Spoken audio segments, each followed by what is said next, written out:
Hey guys, welcome back to another video. Well, today is another beautiful day and I'm coming to you from down by the river in Toronto, Canada. And yes, we also have rivers in Canada. In today's video, I would like to talk about the T20 World Cup, in particular, the impact that the World Cup is having on the beautiful island of St. Vincent and the Grenadines.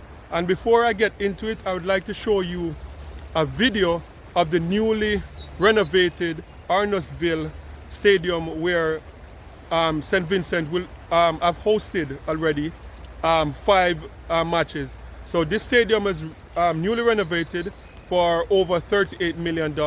So take a look and we talk about it right after this.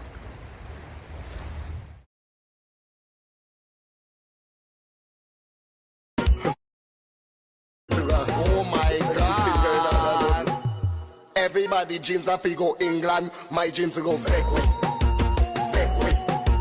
Everybody dreams of go Canada, my dreams to go backward. I don't need no visa, I don't need no passport. All I need is a suitcase and a passport. I don't need no visa, I don't need no passport. All I need is a suitcase and a passport. Everybody dreams of go England, my dreams to go backward. Everybody dreams of go Canada, my dreams to go backward. More stay in a villa, right on the beach. Drink me rum and go sleep. More stay in a villa, right on the beach.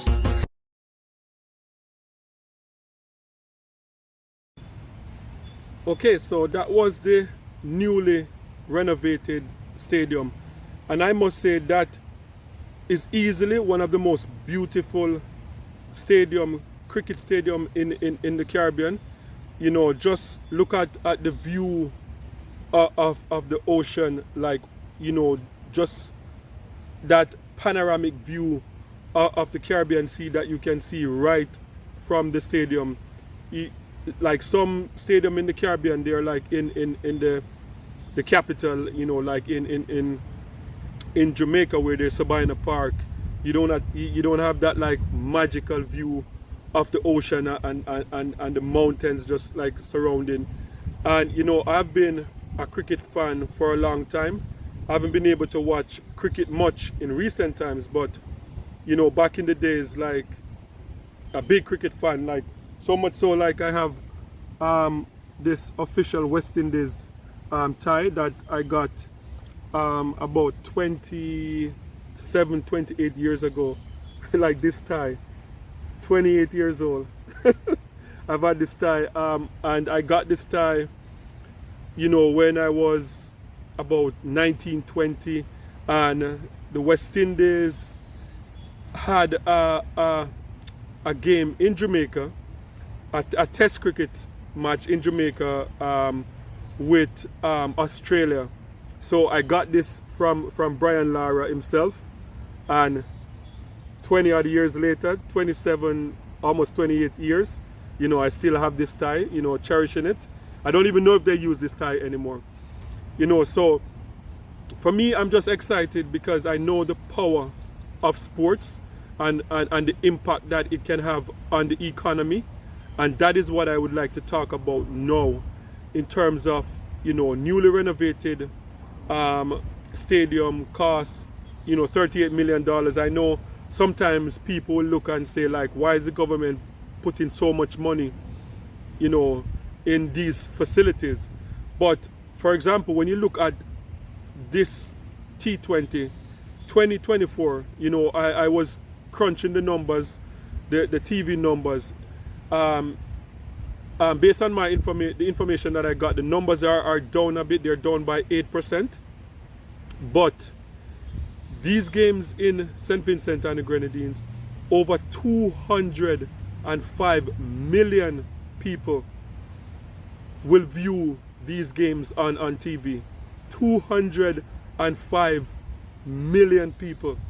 And to me, like with St. Vincent recently opening their international airport within the past 6 years or so, with Sandals' arrival to the island, with Holiday Inn, you know, I understand that Holiday Inn, they were trying to rush the construction to be finished for the World Cup, but they're not. It's not yet completed.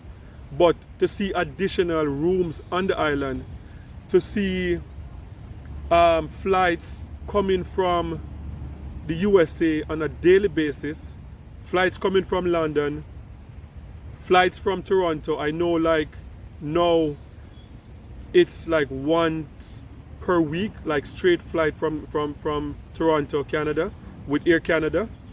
But I know like in the tourist season they have like I think 2 to 3 flights per week.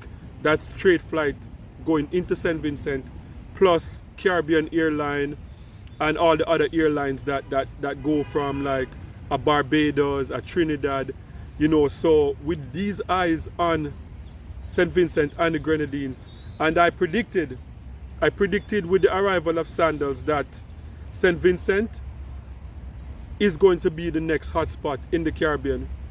And the reason why I say that, because I've been in hospitality for pretty much over 30 years. I've been in hospitality, and the interesting thing with the Caribbean is like there's always another Caribbean island that's ready to take top spot. You know, I remember when St. Lucia was on the verge of just, you know, taking over the Caribbean by storm, and you know, St. Lucia just came in and started dominating in terms of like the spot in the Caribbean where you go to get married, the honeymoon destination.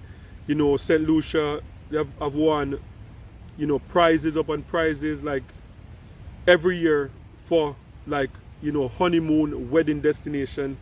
I also remember when Turks and Caicos was on the rise, and unfortunately there's something that happened with their prime minister and this big scandal that, you know, set them back a bit, but you know, it is still there on the map. So over the past 30 years there's always another Caribbean island that you decide to invest heavily in tourism, and then you see them just like come to the top. So I still believe that, you know, this year that St. Vincent and the Grenadines is the next hotspot of the Caribbean, and we can see it right away. We can see the potential, we can see the increase of rooms on the island. You know, we can see the interest of more people learning about St. Vincent. So this T20 World Cup is just imagine 205 million eyes on St. Vincent and the Grenadines. Just imagine the possibilities that can come out of that. Yes, so for people that don't really understand how the tourism industry, you know, how hospitality work, you know, people might be wondering why it took so long, you know, for St. Vincent to be on the map in terms of one of the destinations in the Caribbean to go. And the simple answer to that is international airport. You know, St. Vincent operated like a small airport for the longest while, and even myself, like I wanted to be in St. Vincent like over 10 years ago, and it took me to this year to get to St. Vincent, even though I wanted to go earlier, but the pandemic you know, stopped everything. But when you don't have an international airport and you have to fly to Trinidad, you have to fly to Barbados, you know, like it makes the choice a bit more difficult, because people just say like, I'll just fly to Barbados and just stop right there, you know, and it adds to the cost too, because before 10 years ago, like when we're thinking of going to St. Vincent, you could pay anywhere from like $1,200 to $1,500 to get there and back. And on the trip this year, it was like $700 for a straight flight. So it makes a big difference.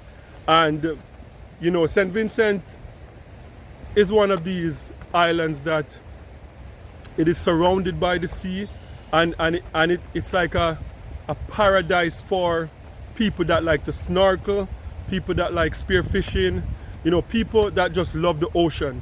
That is it is a paradise for people like that. And so what happened over the years is that it was accessible to mostly people that have their private yacht and they would just sail to St. Vincent and they would just chill. But for the average traveler that just want to escape to the Caribbean, you know, it was a bit of a work to get there. So now with the new international airport, well, not really new anymore, but with the international airport, and you can fly less than 5 hours from Toronto, 4 hours from Miami to get there. Now it's accessible to everyone. You know, despite your budget, you can get there within 5 hours and you can get to enjoy the beautiful island. So I'm really excited that, you know, this is happening, and you know, the cricket World Cup can only shine a lot more light on St. Vincent and the Grenadines. And I'm sure in the future, like, you know, there's not enough space rooms to hold people in St. Vincent and the Grenadines. And one of the things I like about, you know, St. Vincent too is that, and I hope, you know, like people that are in charge of the tourism board and, you know, hoteliers, like, just don't sell out all their properties to like big all-inclusive hotels. Like, it's okay to have all-inclusive hotels, but you know, when you become this like big all-inclusive colony, you know, it doesn't work, right? So I love how it is now. Like when you go, for example, when you go to Young Island, there's a strip right beside Young Island, beside Indian Bay Beach and one of the other beaches in that area, where there's like a row of like small hotels. You just go and you book your hotel, and you it's not all inclusive, so you get to go on the street and you get to eat out, you get to go downtown, you get to communicate with locals, and you know, things like that help to stimulate the economy much more than you'll have like all-inclusive resorts. So, you know, that's my hope, that, you know, St. Vincent will continue to grow in that way, like small hotels, like not selling out to these big mega hotels, because it's not going to be too beneficial to the Caribbean, to St. Vincent, because, you know, we have seen what happened in a lot of islands, you know, Jamaica, St. Lucia, where people are protesting that they can't get to swim on their beaches because these hotels come and take it over. You know, Sandals is already there. Sandals is an amazing Caribbean-owned, all-inclusive chain. But I don't think St. Vincent need too many more all-inclusive hotels. Like the small mom-and-pop hotel, the Airbnb, those are good enough for St. Vincent. So yeah, so I'm excited to see what's going on.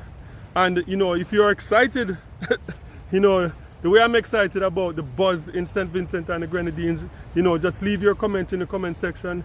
You know, let me know what do you love the most about St. Vincent and the Grenadines, your favorite spot, whether it's Young Island, it's Beckway, you know, Botanical Garden, like wherever it is that you enjoy the most in St. Vincent, just leave it in the comment section. And please remember to like, share, and subscribe, and peace. I'm out.